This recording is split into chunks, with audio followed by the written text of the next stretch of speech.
ചിലർക്കുണ്ട് കഞ്ഞിമൂല. കഞ്ഞിമൂല എന്ന് പറഞ്ഞ ഒരു സംഭവം വിശുദ്ധ ഇസ്ലാമിലില്ല. പഠിച്ചോ മുസ്ലിമീങ്ങൾ, ഇസ്ലാമിലില്ല അത്. എന്ത് കഞ്ഞിമൂല? കഞ്ഞി വെച്ച് കുടിക്കാൻ ആണോ കഞ്ഞിമൂല? ഈ വിഷയമൊക്കെ ഞാനും പഠിച്ചിട്ടുള്ള വിഷയങ്ങളാണ്. ചിലർ മനസ്സിലാക്കി ഇതൊക്കെ ഇത് കൊണ്ടുവന്ന് നമ്മൾ ഓരോരുത്തരും കൊണ്ടുവന്നിട്ട് അവിടെ കഞ്ഞിമൂല, ഇവിടെ കഞ്ഞിമൂലയുണ്ട്, ആ പ്രശ്നമുണ്ട്, ഇവിടെ ഇന്നത് പറ്റൂല, ബാത്റൂം പറ്റൂല. കഞ്ഞിമൂല ബാത്റൂം പണിതാൽ വീട്ടുകാർക്ക് ബുദ്ധിമുട്ടാണ്, ദോഷമാണ്. ഇസ്ലാം മതത്തിൽ അതൊന്നുമില്ല. അതാദ്യം മനസ്സിലാക്കി. അങ്ങനെയെങ്കിൽ തഴവ ഉസ്താദൊക്കെ എന്നേ ഖറാബായി പോയാനെ. ബാത്റൂം ഇരുന്നത് കഞ്ഞിമൂലയിലാണ്. അള്ളാഹു നമ്മളൊക്കെ മനസ്സിലാക്കാൻ തൗഫീഖ് തരട്ടെ. തഴവ ഉസ്താദിനെ പോയി കണ്ടിട്ടുള്ളവർക്കറിയാം ബാത്റൂം വരുന്നത് കഞ്ഞിമൂലയിലാണ്. എന്താ ഇവരൊന്നും കിതാബ് ഓതി പഠിക്കാത്തവരാണ്. ഇവർ കാണാത്ത ഏത് കിതാബാണ് നമ്മൾ കണ്ടത്? ഈ അടുത്ത് ചുള്ളിമാനൂർ അബ്ദുസ്സലാം മുസ്ലിയാർ പറയുന്ന ഒരു വീഡിയോ ഒരു സഹോദരനെ കാണിച്ചു. പഴയകാല പ്രാസംഗികനാണ് അദ്ദേഹം. ഒരിക്കൽ ബഹുമാനപ്പെട്ട തഴവ ഉസ്താദിനെ കാണാൻ വന്നപ്പോൾ അദ്ദേഹം കുത്തുബ്ഖാന കാണിച്ചു കൊടുത്തു. അദ്ദേഹത്തിൻ്റെ ഗ്രന്ഥങ്ങൾ, കോടികൾ വിലമതിക്കുന്ന ഗ്രന്ഥങ്ങൾ ഇന്നുമുണ്ട്. ധാരാളം കിതാബുകൾ അവിടെ കാണാം. ഓരോ ഗ്രന്ഥം എടുത്തു നോക്കിയാലും, ഫത്ഹുൽ മീൻ എന്ന് പറയുന്ന കർമ്മശാസ്ത്ര ഗ്രന്ഥം എടുത്തു നോക്കിയാൽ അതിൽ എല്ലാ ഇമാമിങ്ങൾ ലക്ഷക്കണക്കിന് ഗ്രന്ഥങ്ങളിൽ പറഞ്ഞിട്ടുള്ള ഇബാറത്തുകളും അദ്ദേഹം അവിടെ കുറിച്ച് വെച്ചിട്ടുണ്ടാവും. എഴുതി ഓരോ വരികൾക്കിടയിലും അതിനകത്തിന് ഒരു പേജ് ലൈൻ എഴുതാൻ. ഇതേപോലെ അടുത്ത ഗ്രന്ഥം, വേറൊരു ഗ്രന്ഥം എടുക്കുമ്പോൾ അതിനകത്തും ഇതേപോലെ എന്ന് പറഞ്ഞാൽ നോക്കാത്ത ഗ്രന്ഥമില്ല. തഴവ ഉസ്താദ് തന്നെ പറയുന്നു, ഈ ഇരിക്കുന്ന മുഴുവൻ ഗ്രന്ഥവും ഞാൻ നോക്കിയിട്ടുണ്ട്, ഈ ഒരു ഗ്രന്ഥവും എനിക്കെതിരിൽ ഹിസാബ് പറയുകയില്ല. ലക്ഷക്കണക്കിന് രൂപയുടെ ഗ്രന്ഥങ്ങൾ റൂമിൽ മുഴുവൻ കെട്ടിവെച്ചിരിക്കാൻ. നമുക്ക് ഡെയിലി വരുന്ന പത്രം പോലും വായിക്കാൻ ഇവിടെ സമയമില്ലാതെ ഓടുന്ന കാലഘട്ടമാണ് നമ്മൾ. അന്നന്ന് വരുന്ന പത്രം പോലും നമ്മൾ വായിക്കലില്ല ഫുള്ള്. അതിൻ്റെ ഫ്രണ്ട് പേജ് വായിക്കും, സ്പോർട്സ് പേജും വായിക്കും, എന്തെങ്കിലും ക്രൈം ഉണ്ടെങ്കിൽ അതും വായിക്കും, കഴിഞ്ഞ്. ഇതല്ലേ നമ്മുടെ അവസ്ഥ. ഇത്രയും വലിയ കിതാബുകളൊക്കെ ഓതിപ്പടിച്ചതാകുന്ന മഹാന്മാരാകുന്ന മഹത്തുക്കൾ, റയീസുൽ മുഹഖഖീനാകുന്ന കണ്ണിയത്ത് ഉസ്താദ്, ബഹുന്നരാകുന്ന റയീസുൽ ഉലമാ ശിഹാബുദ്ദീൻ ഉസ്താദ്, ഇവരൊക്കെ ഇവിടെ ജീവിച്ചു കഴിഞ്ഞു പോയി. നമ്മുടെ കൗമിൽപ്പെട്ട കുറേ പേര് ഇങ്ങനെയുള്ള പരിപാടികളായിട്ടിരിക്കുക. മൂല്യന്മാർക്കറിയാത്ത പണിയാണിത്, എന്നാൽ പിന്നെ നമുക്ക് ഇന്ന ആളെ കൊണ്ടുവരാം. ഇവിടെ മൂല്യന്മാർ ഇതിന് നിൽക്കാത്ത എന്താണെന്നറിയോ? ഇത് എതിർത്തതാണ്. വിശുദ്ധ ഇസ്ലാമിലെ ചുണക്കുട്ടികൾ, ആലിമീങ്ങൾ ഇതിനെ ശക്തമായി എതിർത്തിട്ടുണ്ട്. അതിനൊന്നും യാതൊരു അടിസ്ഥാനമില്ല. മറ്റു മതസ്ഥരുടേതാകുന്ന ആചാരങ്ങൾ നിൻ്റെ ജീവിതത്തിലേക്ക് കൊണ്ടുവരാതെ, ഓരോരുത്തർക്കും അവരവരുടെ ആചാരം. ഹൈന്ദവ മതത്തിലുള്ളവർക്ക് അവർക്ക് കഞ്ഞിമൂലം ഉണ്ടെങ്കിൽ അവർക്ക് അവരുടെ ആചാരം, അതുമായി പോകാം. മുസ്ലിമിന് അതുമായി യാതൊന്നും കൂട്ടിക്കലർത്താൻ പാടില്ല. നമുക്കതില്ല, അത് മനസ്സിലാക്കി. നമ്മളത് ഭയങ്കര ശാട്ടിയാണ്. ചില ആളുകൾ അത് ഭയങ്കരമായിട്ട് വസ്വാസം ഉണ്ടാക്കാൻ. ഇസ്ലാമിൽ യാതൊരു അടിസ്ഥാനവുമില്ല, തീർത്തു പറയാൻ. ഉണ്ടെങ്കിൽ കൊണ്ടുവരട്ടെ. ഇസ്ലാമിൽ യാതൊരു അടിസ്ഥാനവുമില്ല അതിൽ. ആണ് ഞാൻ പറഞ്ഞത്. അങ്ങനെ കുറേ വ്യാജമാകുന്ന പരിപാടികൾ നമ്മുടെ സമൂഹത്തിൽ കൊണ്ടുവരുന്നുണ്ട്. ഇതിനൊക്കെ അറിയാൻ പറ്റുന്ന ആളാണ്. ഇന്ന ഗുരുക്കൾ ഭയങ്കരമാണ് അയാൾ, സ്വാമി അയാളെ കൊണ്ടുവരിക. അയാൾ പറയുന്നത് വിശ്വസിച്ച് പണി ചെയ്താൽ നീ ഖുർആൻ കൊണ്ട് വിശ്വസിച്ചവനാണെന്ന് നബിയുനാ റസൂലുള്ളാഹി. ഉണ്ടെങ്കിൽ നിങ്ങൾ കൊണ്ടുപോകാം. ഖുർആനും ഹദീസിൽ എവിടെയാണ് ഒരു കഞ്ഞിമൂല എന്ന് പറഞ്ഞൊരു സംഭവം പറഞ്ഞു? കൊണ്ടുവരിൻ, നമുക്ക് ഇരിക്കാം. നമ്മളെങ്ങും പോകുന്നില്ലല്ലോ. 8 കൊല്ലമായിട്ട് ഇവിടെ തന്നെ ഉണ്ട്, ഇനിയും ഇവിടെ തന്നെ ഉണ്ടോ? വരിൻ. അള്ളാഹു തൗഫീഖ് നൽകട്ടെ. അള്ളാഹു തൗഫീഖ് നൽകട്ടെ. അതുകൊണ്ട് ആവശ്യമില്ലാത്ത മാറോലകൾ വിശുദ്ധമായ ഇസ്ലാമിൻ്റെ പേരിൽ കെട്ടിവെക്കരുത്. മോശപ്പെട്ട ആചാര അനുഷ്ഠാനങ്ങൾ പഠിപ്പിക്കുന്ന അത്തരത്തിലുള്ള വ്യാജന്മാരുടെ പിറകെ നിങ്ങൾ പോകരുത്. അതേത് വ്യാജ മൂല്യാക്കന്മാരാണെങ്കിലും അവരെ ശ്രദ്ധിക്കണേ. അത് അവരവരുടെ അന്നം കഴിക്കുന്ന ചില പരിപാടിക്ക് വേണ്ടി ചിലർ നിൽക്കും. എല്ലാത്തിലും ഉണ്ടല്ലോ വ്യാജന്മാർ. മറ്റു മതസ്ഥരുടേതാകുന്ന ഇത്തരത്തിലുള്ള പണികൾ പഠിച്ചെടുത്തിട്ട് അതിന് ഭയങ്കര സംഭവം, എന്നിട്ട് ആയത്തെക്കുറിച്ചൊക്കെ ഓതി ഊന്ന് കണ്ടു കഴിഞ്ഞാൽ അവർക്കും എന്തോ ഇതൊക്കെ ഇതിനകത്തുള്ളതാണ്. വെറുതെ തട്ടിപ്പ്. വീടിന് ശിലാസ്ഥാപനം നിർവഹിക്കുന്നു, അതൊക്കെ ഉണ്ട്. അത് നബി സല്ലല്ലാഹു അലൈഹി വസല്ലം തങ്ങൾ പള്ളിക്ക് കല്ലിട്ടിട്ടുണ്ട്. അങ്ങനെ നബിതങ്ങളിട്ട പള്ളിക്ക് കല്ലിട്ട പള്ളിയാണ് മസ്ജിദ് ഖുബാ. നിങ്ങളവിടെ ചെല്ലുമ്പോൾ കാണാം, മദീനയിൽ ചെല്ലുമ്പോൾ നിങ്ങൾക്ക് കാണാം മസ്ജിദ് ഖുബാ പള്ളി നബിതങ്ങൾ കല്ലിട്ടതാണ്. അപ്പോൾ കല്ലിടലൊക്കെ അസിലുണ്ട്, അതിനൊന്നും യാതൊരു വിഷയമില്ല. അതല്ല ഈ പറയുന്നത്. ആ കല്ല് ഇന്ന മൂലയിൽ തന്നെ ഇടണം, അവിടെ ഇട്ടില്ല അത് വിഷയമാണ്, അങ്ങനെയൊന്നുമില്ല. അതൊക്കെ വ്യാജമായി പടുത്തുണ്ടാക്കിയതാണ്. അതിനൊന്നും ഇസ്ലാമിൽ അടിസ്ഥാനമില്ല. മനസ്സിലാക്കി. നമ്മളൊരു സദസ്സിൽ വന്നിട്ട് പോകുമ്പോൾ ഇൽമ് കിട്ടണം, അതിനാണിത് പറയുന്നത്. ശ്രദ്ധിക്കൻ. അള്ളാഹു തൗഫീഖ് നൽകട്ടെ. അതൊക്കെ വ്യാജമാണ്, പടച്ചുണ്ടാക്കപ്പെട്ടതാണ്. അതിനൊന്നും ഒരു അടിസ്ഥാനവും ദീനിൽ ഇല്ല. ശരിക്കും മനസ്സിലായിക്കോ. വകവെച്ച ഒരു പണ്ഡിതന്മാരും ഇല്ല. എത്രയോ ആലിമീങ്ങൾ ഇവിടെ ഉണ്ട്, മഹത്തുക്കളുണ്ട്, സൂഫിയാക്കളുണ്ട്. അവരാരും അതിലൊന്നും യാതൊരുവിധ ഗുണവും പറഞ്ഞിട്ടില്ല. നമ്മുടെ മതത്തിലാണ് പറയുന്നത് കേട്ടോ. മറ്റൊരു മതത്തിൻ്റെ ആചാരത്തിൽ നമ്മൾ കുറ്റം പറയുന്നുമില്ല. അവർക്ക് അവരുടെ ആചാരാനുഷ്ഠാനവുമായി മുന്നോട്ട് പോകാം. വലാ തസുബ്ബുല്ലദീന യദ്ഊന മിൻ ദൂനില്ലാഹി ഫയസുബ്ബുല്ലാഹ അദുവ്വൻ ബിഗൈരി ഇൽമ്. ലോകത്ത് ഒരു മതത്തിൻ്റെ ആദർശത്തെയും ആശയത്തെയും നമ്മൾ ചോദ്യം ചെയ്യാനില്ല, പാടില്ല എന്ന് ഖുർആൻ. അങ്ങനെ ചെയ്യരുത്. അങ്ങനെ ചെയ്താൽ നിങ്ങളുടെ മതത്തെ അവരും ചോദ്യം ചെയ്യും, അവർ ചീത്ത വിളിച്ചുകൊണ്ട് നടക്കുമെന്ന് വിശുദ്ധമായ ഖുർആൻ. നമുക്ക് നമ്മുടെ ആചാരം, ലക്കും ദീനുക്കും വലിയ ദീൻ, നിങ്ങൾക്ക് നിങ്ങളുടെ മതം, നമുക്ക് നമ്മുടെ മതം. അതാണ് ഇസ്ലാമിൻ്റെ പോളിസി. അള്ളാഹു തൗഫീഖ് നൽകുമാറാവട്ടെ. അള്ളാഹുവേ, ഞങ്ങളെ നീ സാലിഹീങ്ങൾ ചേർക്കണേ അല്ലാ, സാലിഹീങ്ങൾ ചേർക്കണേ അല്ലാ. ചുരുക്കത്തിൽ ലോകത്തേക്ക് ആദ്യമായി പടയ്ക്കപ്പെട്ട അള്ളാഹുവിനെ ആരാധിക്കാൻ വേണ്ടി നിർമ്മിക്കപ്പെട്ട ഗേഹം അത് പരിശുദ്ധമായ കാബയാണ്, കാബയാണ്. ആ കാബയിലേക്ക് തിരിഞ്ഞാണ് ലോകം മുഴുവൻ നിസ്കരിക്കുന്നത്. ഖുർആൻ ഓതുമ്പോൾ എപ്പോഴും കാല് കാബയിലേക്ക് നീട്ടിയിരിക്കാൻ പാടില്ല. സ്ത്രീകൾ ശ്രദ്ധിക്കൻ, ഉമ്മമാരാണത് പലപ്പോഴും ശ്രദ്ധിക്കാതെ പോകുന്നത്. കാബയിലേക്ക് കാല് നീട്ടിയിരിക്കാറുണ്ട്. ഗുരുതരമായ വീഴ്ചയാണ്, പാടില്ല, ശ്രദ്ധിക്കണം. അങ്ങനെ കാല് നീട്ടണം, വേദനയാണെങ്കിൽ വേറൊരു ഭാഗത്തേക്ക് ഇരിക്കും, തെക്ക് വടക്കോട്ട് മാറി അങ്ങനെ ഇരിക്കും. നീട്ടൽ പാടില്ല. ഉറങ്ങുന്ന സമയത്ത് നമ്മൾ കിടക്കുമ്പോൾ ആദ്യം കിടക്കേണ്ടത് എങ്ങോട്ട് തിരിഞ്ഞിട്ടാണ്? കിബിലയ്ക്ക് അഭിമുഖമായിട്ടാണ്. ശ്രദ്ധിക്കണേ. വടക്ക് തല വെച്ച് തെക്കോട്ട് കാല് വെച്ച് കിബിലയ്ക്ക് അഭിമുഖമായി വലത്തോട്ട്. ഇപ്പോൾ അവിടെയാണ്, അതാണ് കിബിലയെങ്കിൽ അങ്ങോട്ടേക്ക് ചെരിഞ്ഞ് വലത് കൈയുടേതാകുന്ന ഉൾഭാഗം നമ്മളെ കവിളിലേക്ക് ചേർത്ത് ഇങ്ങനെയാണ് കിടക്കുക. നബി സല്ലല്ലാഹു അലൈഹി വസല്ലം തങ്ങൾ അങ്ങനെയാണ് കടന്നിരുന്നത്. ആദ്യം അങ്ങനെ കിടക്കണം. ചിലർക്കൊന്നും വലത്തെ കൈ ഇങ്ങനെ കവിളിലോട്ട് വെച്ച് കിടക്കാൻ പറ്റൂല, കാരണം കൊളസ്ട്രോൾ തടി കൂടിയിട്ട് കൈ ഇങ്ങനെ വരുന്നുള്ളൂ. കടന്നു നോക്കും വൈകിട്ട് പോയിട്ട്, അപ്പോൾ അറിയാം അവസ്ഥ. ഞാൻ അങ്ങനെ പറ്റിയില്ലെങ്കിലും വലതുവശം ചെരിഞ്ഞ് തലകണ് വെച്ചിട്ട് അങ്ങനെ അങ്ങോട്ട് കിടക്കുക. അങ്ങനെ കടന്നതിന് ശേഷമാണ് പിന്നെ നേരെ മലർന്ന് കിടക്കേണ്ടത്. കമിഴ്ന്ന് കിടക്കാനേ പാടില്ല. അതൊക്കെയാണ് പഠിക്കേണ്ടത്. കമിഴ്ന്ന് കിടക്കൽ മുസ്ലിമീങ്ങളുടെ ചര്യയല്ല. ഒരാൾ ഉറക്കത്തിൽ അറിയാതെ കമിഴ്ന്നു പോയി, അതല്ല വിഷയം. മനഃപൂർവ്വം ആദ്യം തന്നെ ചെന്നിട്ട് കമിഴ്ന്ന് കിടക്കുക, അത് നല്ല ശീലത്തിൽ പെട്ടതല്ല. വലതുവശം അല്ലെങ്കിൽ നേരെ മലർന്ന് കിടക്കുക. കണ്ടോ, കിബിലയ്ക്ക് അഭിമുഖമായി കിടക്കാൻ പറഞ്ഞു. ആ സമയത്ത് ആദ്യം തന്നെ ഒരാൾ മരിച്ചു കഴിഞ്ഞാൽ അയാൾ എങ്ങനെ കിടത്തണം? കിബിലയിലേക്ക് ചെരിച്ച് കിടത്തണം. ശരിക്കും ശ്രദ്ധിക്കണേ. ഖബർ പൊളിക്കൽ നിർബന്ധമായ മസ്അല ഫത്ഹുൽ മുഈനിൽ കാണാം. യജിബു നബുഷുൽ ഖബർ എന്ന് പറഞ്ഞ ബഹുമാനപ്പെട്ടവർ പറയുന്നുണ്ട്, ഖബറിൽ കടക്കുന്ന വ്യക്തിയെ കിബിലയ്ക്ക് തെറ്റിയിട്ടാണ് കടത്തിയത് എങ്കിൽ അദ്ദേഹത്തിൻ്റെ ഖബർ പൊളിച്ചിട്ട് വീണ്ടും അദ്ദേഹത്തെ കിബില കൊള്ളെ കടത്തണം. മനസ്സിലാകുന്നുണ്ടോ? കിബിലയുടെ പ്രാധാന്യം പറയുന്നത് അത്രമേൽ പ്രാധാന്യമാണ്. ഒരാൾ മരിച്ചിട്ട് അയാളെ ഖബറടക്കിയപ്പോൾ എങ്ങനെ കടത്തി?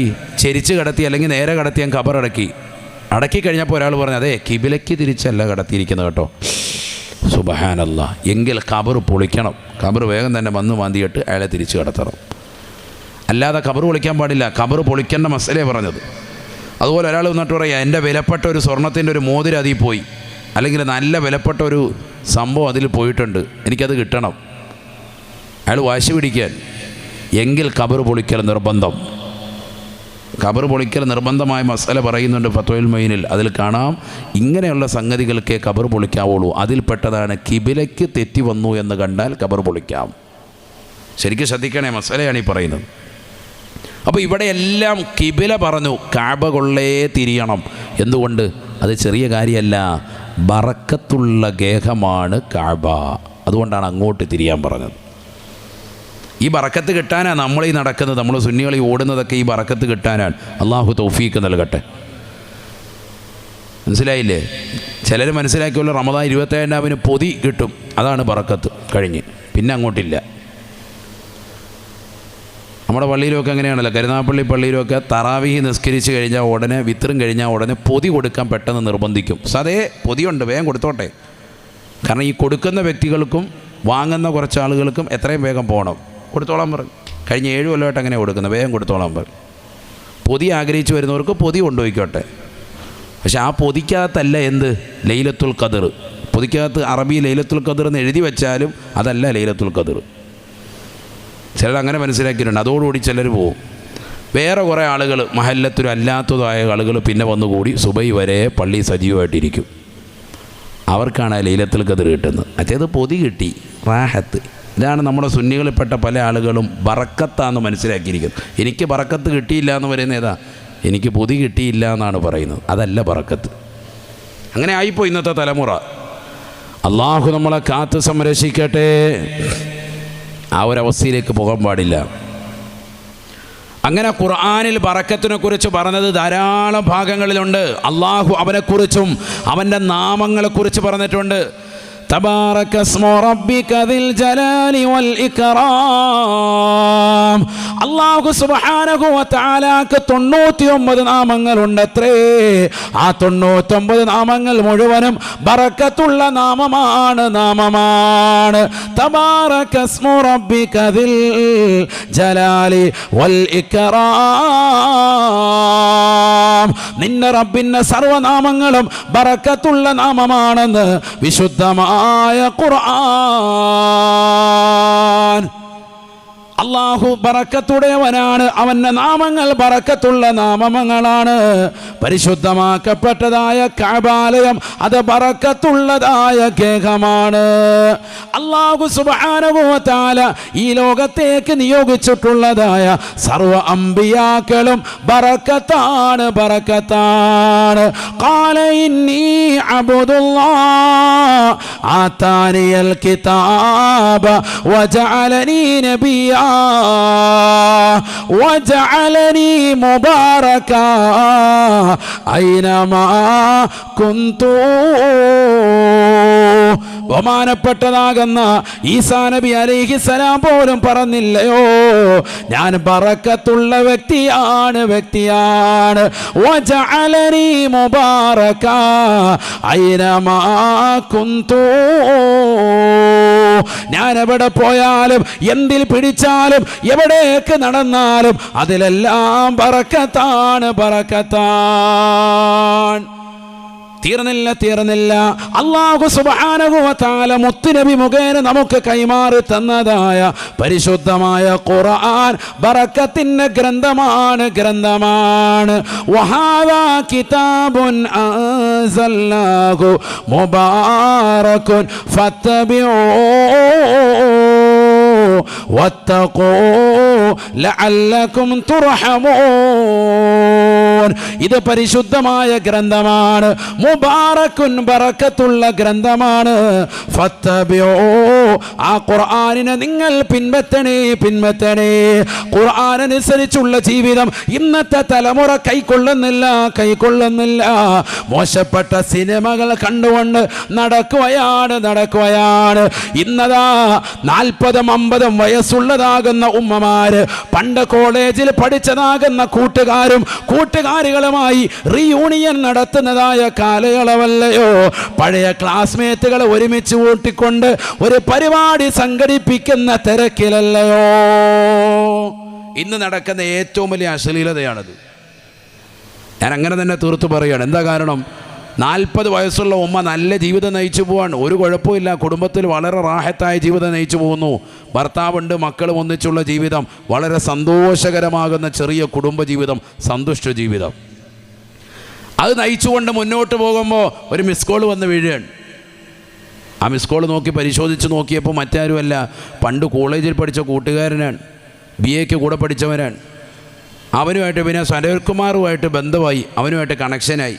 അവൻ പറയും നമുക്കൊരു കൂട്ടായ്മ കൂട്ടണ്ടേ. അങ്ങനെ കൂട്ടുകണ്ട് റീയൂണിയൻ. പണ്ട് പഠിച്ച കോളേജിൽ പഠിച്ചതാകുന്ന കുട്ടികളെല്ലാം കൂടി 10ാം ക്ലാസ്സിലും +1-നും +2-നും BAയ്ക്കും MCOM-നും ഒക്കെ പഠിച്ച മക്കളെയൊക്കെ കൂട്ടിയിട്ട് ഒരു ഗ്യാങ് കൊണ്ടുവരികയാണ്.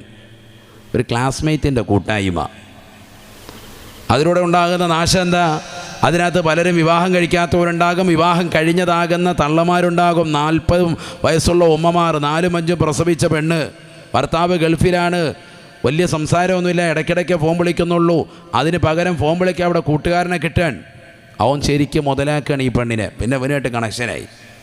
ഇന്ന് സമൂഹത്തിൽ നടക്കുന്ന ഏറ്റവും വലിയ പാതകം, ഏറ്റവും വലിയ തെറ്റാണിത്. ഇത് പറയാതിരിക്കുന്നത് എങ്ങനെയാണ്? പെണ്ണുങ്ങൾക്ക് പിന്നെ നല്ല റാഹത്ത്, കലബില നല്ല വർത്താനം പറയാൻ ആളെ കിട്ടി, സുഖം പരിപാടി. അല്ലാഹുവേ ഞങ്ങളെ നീ കാക്കണേ അല്ലാ. ഈ രീതിയിൽ സ്വന്തം ഭർത്താവിനെ പോലും പറ്റിക്കുന്നതായ സഹോദരിമാർ ഇന്ന് ഈ സമൂഹത്തിൽ കൂടി വരികയല്ലയോ. ഭാര്യയുടെ സൗന്ദര്യം ചുക്കിച്ചുളഞ്ഞ് നിലകൊള്ളുമ്പോൾ 4-5 പ്രസവിച്ചതാകുന്ന പ്രിയപ്പെട്ടതാകുന്ന സ്വന്തം ഭാര്യയെ അകറ്റിക്കൊണ്ട് മറ്റുള്ളതാകുന്ന പരസ്ത്രീകളുമായി ബന്ധം പുലർത്താൻ ഇത്തരത്തിലുള്ളതാകുന്ന യോഗങ്ങൾ കൂടി വരികയല്ലയോ. അതെല്ലാം ആ രീതിയിലേക്ക് മാറ്റപ്പെട്ടു പോയില്ലയോ.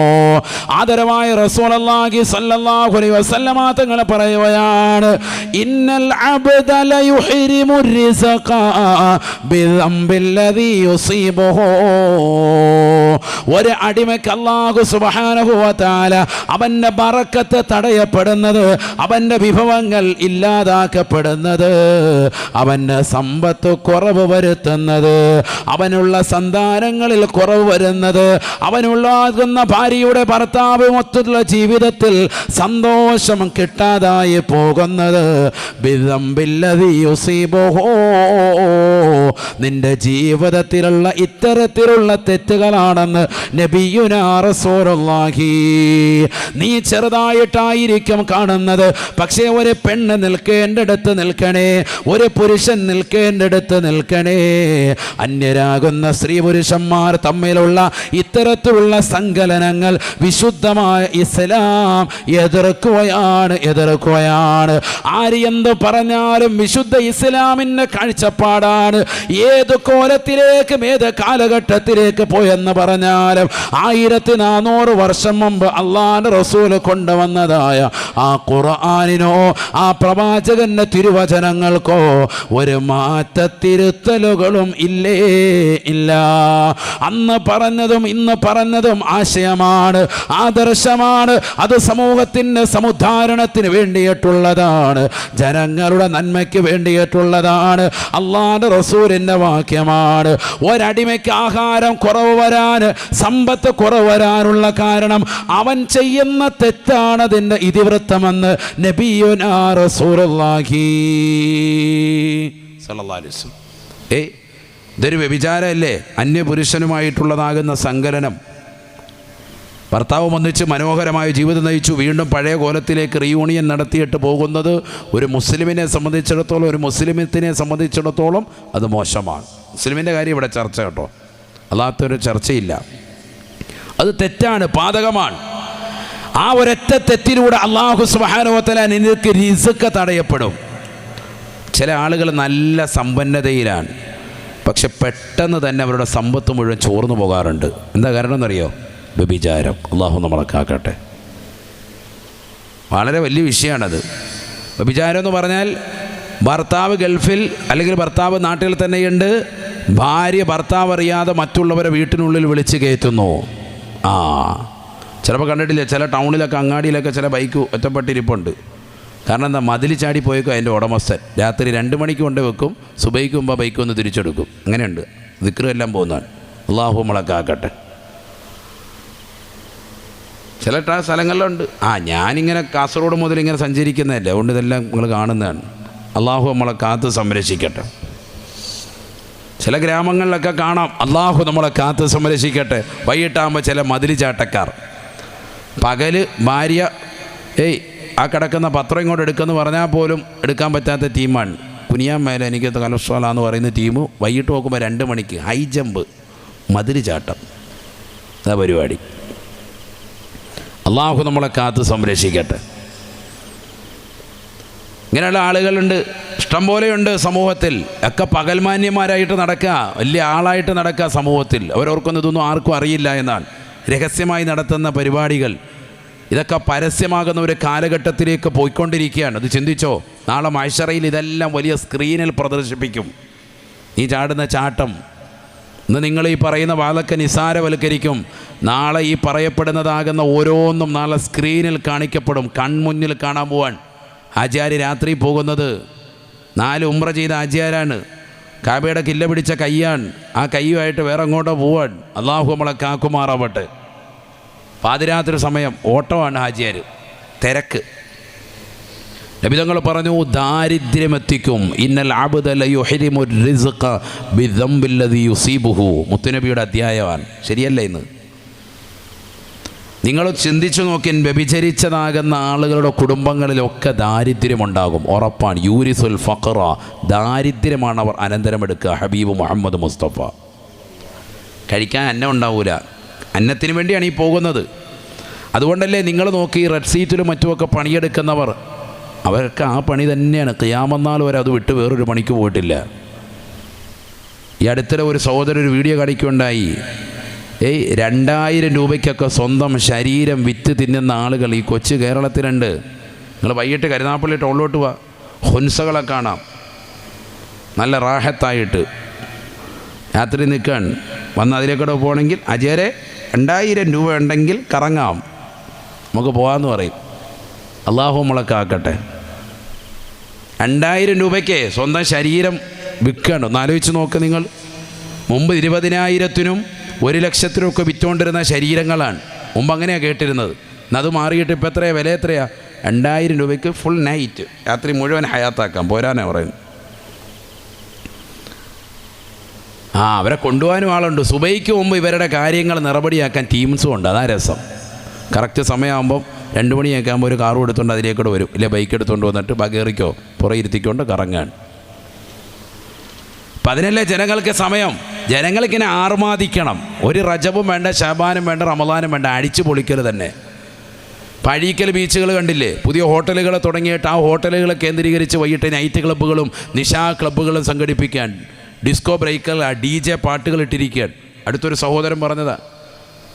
നഊദു ബില്ലാഹ്, അല്ലാഹു നമ്മളെ കാക്കട്ടെ. പറയാൻ പേടിയാണ് സത്യത്തിൽ. കാരണം പറയുമ്പോൾ അറിയാത്ത കോമ കൂടി പോവാൻ. അതാണ് ഇപ്പോഴത്തെ കാലം. ആളുകൾ നന്നാവട്ടെ എന്ന് ഓർത്ത് പറയുമ്പോൾ, നല്ല ഉദ്ദേശത്തിൽ പറയുമ്പോൾ, അവിടെ എപ്പോൾ തുടങ്ങി ഉസ്താദ്, നമ്മൾ അറിഞ്ഞില്ലല്ലോ, നാളെ തന്നെ അങ്ങോട്ട് പോയേക്കാം, നാളത്തെ വാതിന് നമ്മളില്ല, അസ്സലാമു അലൈക്കും. ഇതാണ് കൗമ്. പറയാൻ പേടിയാണ്. ചിലപ്പോൾ ഇപ്പോൾ ഓൺലൈനിൽ ഇരിക്കുന്നവർ ഇപ്പോഴേ പോയിട്ടുണ്ടാവും. അത് തീരുന്നതിനും അവന്മാരവിടെ എത്തും, ഇവിടെ എവിടെയാണെന്ന് അറിയാൻ വേണ്ടി. അതാണ് നമ്മുടെ തലമുറ. അള്ളാഹു നമ്മളെ കാത്ത് സംരക്ഷിക്കട്ടെ. DJ പാട്ടുകളിട്ട് തുള്ളാണ്. അവിടെ തുള്ളുന്നതിന് നേതൃത്വം കൊടുക്കുന്നത് തലയിൽ തട്ടമിട്ട മുസ്ലിം താത്തമാർ. അവിടെയാണ് നമുക്ക് വിഷയം. അല്ലാതെ വല്ലവരും കൂടെ തുള്ളുന്നതിന് നമുക്ക് ഉപദേശിക്കാൻ തന്നെ അർഹതയുണ്ടോ? അപ്പം അങ്ങനെയാണല്ലോ എല്ലാവരും പറയുന്നത്. നിങ്ങൾ നിങ്ങളുടെ ദീൻ പറഞ്ഞാൽ മതിയെന്നാണ്. നമ്മൾ നമ്മുടെ ദീനുള്ളവരോടാണ് പറയുന്നത്, മുസ്ലിമീങ്ങളോടായി പറയുന്നത്. നിങ്ങളങ്ങനെ പോകരുത്, ശ്രദ്ധിക്കാൻ. അള്ളാഹു നമ്മളെ കാക്കുമാറാവട്ടെ. അപ്പം അങ്ങനെയാണ്. ഇത് പറയുമ്പോൾ ഇതിൻ്റെ മുറിക്ലിപ്പ് എടുത്തിട്ട് ഒരു ഭാഗത്തിരുന്നിട്ട് പറയും, ഞങ്ങൾ ഉപദേശിക്കാൻ നിങ്ങളാര് എന്ന് ചോദിക്കുന്ന കുറേ കൗമുണ്ട്. അവരോട് പറയാനുള്ളത്, നിങ്ങളോടല്ല പറഞ്ഞത്, നിങ്ങൾ അങ്ങനെ തന്നെ പൊയ്ക്കോ, ഞങ്ങൾ മുസ്ലിമീങ്ങളോടായി പറഞ്ഞത്. മുസ്ലിമീങ്ങളിൽ പെട്ട ചില ആളുകാരുണ്ട്, നിങ്ങൾ ഞങ്ങളെ ഉപദേശിക്കേണ്ടെന്ന് പറയുന്നത്. അങ്ങനെയുള്ള കാപട്യത്തിൻ്റെ മുഖത്ത് ആളുകളോടും പറയുന്നില്ല, നല്ല സുന്നികളായ ആളുകളോടാണ് ഈ പറയുന്നത്. എൻ്റെ മുന്നിലിരിക്കുന്ന ശ്രോതാക്കളോട് അള്ളാഹു തൗഫീക്ക് നൽകട്ടെ. അങ്ങനെയാണല്ലോ. ഇപ്പോൾ എല്ലാത്തിനും വിമർശനം ഉന്നയിക്കുന്ന ആളുകളാണ്. നന്മ ഉപദേശിക്കുന്നത് ആർക്കും ഇഷ്ടമില്ല. ഇത് നബി തങ്ങൾ പറഞ്ഞതാണ് സ്വല്ലല്ലാഹു അലൈഹി വസല്ലം.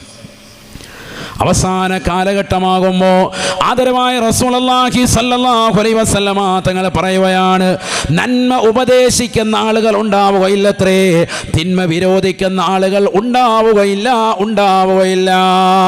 സഹാബത്ത് ചോദിക്കുകയാണ്, അവകായിനുൻ യാ റസൂലല്ലാഹ്, അങ്ങനെയൊക്കെ ഉണ്ടാകുമോ റസൂലേ? അങ്ങനെ ഒരു കാലഘട്ടം വരുമോ ഹബീബേ? ആദരവായ പ്രവാചകനെ പറയുകയാണ്, തീർച്ചയായും ഉണ്ടാകും സഹാബ. വല്ലദീ നഫ്സി ബിയദിഹി വഅശദ്ദു മിൻഹു സയകൂൻ, അതിനേക്കാൾ വലുത് കാണും സഹാബ, അതിനേക്കാൾ വലുത് കാണും സഹാബ. സഹാബത്ത് ചോദിക്കുകയാണ്, വമാ അശദ്ദു മിൻഹു യാ റസൂലല്ലാഹ്, നന്മ ഉപദേശിക്കാതെ തിന്മയെ നയിക്കുന്നതായ ഒരു കാലഘട്ടത്തേക്കാൾ മോശമായ ഒരു കാലഘട്ടം ഏതാണ്? അള്ളാഹുവിന്റെ റസൂല് പറയുകയാണ്, നന്മ ഉപദേശിക്കുന്നവരെ തടയുന്നവരും തിന്മ ഉപദേശിക്കുന്നവരെ വാഴ്ത്തുന്ന കാലഘട്ടം കടന്നു വരുമത്രേ. അങ്ങനെ ഒരവസ്ഥയിലേക്ക് വരും. സ്വവർഗാനുരാഗികളെ ഇന്ന് ഭയങ്കര ഇഷ്ടമാണ്. ആർക്ക്? മീഡിയക്കാർക്ക്. കൊണ്ടുവന്നിരുത്തിയിട്ട് നിങ്ങളുടെ ജീവചരിത്രമൊക്കെ ഒന്ന് പറഞ്ഞ് റാഹത്തായിട്ട് അവരുടെ കൈ മൈക്കൊക്കെ കൊടുത്ത് ഭയങ്കരമായിട്ട് അവരെ പ്രോത്സാഹിപ്പിക്കാൻ ഭയങ്കര ഇഷ്ടമാണ്. അല്ലെങ്കിൽ മാന്യമായി ജീവിതം നയിച്ചു പോകുന്ന ആളുകൾ അവരവരുടെ ശരീരപ്രകൃതിക്ക് ഭംഗം വരുത്തിയിട്ട് ശസ്ത്രക്രിയ ചെയ്ത് ട്രാൻസ്ജെൻഡേഴ്സ് ആക്കുന്നതിന് വേണ്ടി വലിയ പ്രലോഭനം കൊണ്ട് കൊടുക്കുന്നതായ ഒരവസ്ഥ. മീഡിയകൾ തന്നെ അവരുടെ വാർത്തകൾ ഇപ്പോൾ എപ്പോഴും മുഴപ്പിച്ചിങ്ങനെ കാണിക്കുക സമൂഹത്തിൽ. വേറെ എത്രയോ വാർത്തയുണ്ട് ഇവിടെ പെട്രോളിനും ഡീസലിനും വില കൂടിക്കൊണ്ടിരിക്കുന്നു, വർധന വന്നിച്ചിരിക്കുന്നു, കാണുന്ന എല്ലാ സാധനങ്ങൾക്കും വില കൂടുന്നു. ഇതൊന്നും ഇവിടെ ചർച്ചയില്ല. ചർച്ച എന്താ? ആ 2 പേര്, അതിലൊരുത്തൻ എന്തായി? അവൻ ഗർഭം ധരിച്ചു, അച്ഛൻ ഗർഭിണിയായി. ഇതൊക്കെ ഇപ്പോൾ സംഭവിച്ചു. ഇപ്പോഴത്തെ ലേറ്റസ്റ്റ് ന്യൂസുകളാണ്. അതാണ് എല്ലാവരുടെയും മുന്നിൽ കാണിക്കുന്നത്. അപ്പോൾ എന്തായി? ഇവിടെ ലോകത്തുള്ള എല്ലാ അച്ഛന്മാർക്കും ഇനി മുതലൊരു താല്പര്യം പറഞ്ഞു, എന്ത്? ഗർഭിണിയാകാൻ. അതാ കളി. ന്യൂസ് ഇങ്ങനെ കൊടുത്ത് ഒരു 10 കൊല്ലം കഴിയുമ്പോൾ പിന്നെ അച്ഛന്മാരെല്ലാം നല്ല റാഹത്തായിട്ട് വാതിനൊക്കെ വരുമ്പോൾ എല്ലാവരുടെയും വയറിങ്ങനെ വീർത്തിരിക്കുക. റാഹത്ത് തന്നെ. അത് ചെറിയ 2 പിള്ളേരുണ്ട് റാഹത്തായിട്ട്.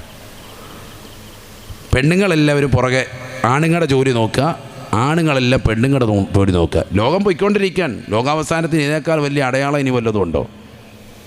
ഞാനിപ്പോൾ അതിലേക്ക് കിടക്കുന്നില്ല. ആയത്ത് ഹദീസൊക്കെ പോയ സമയം പോവും.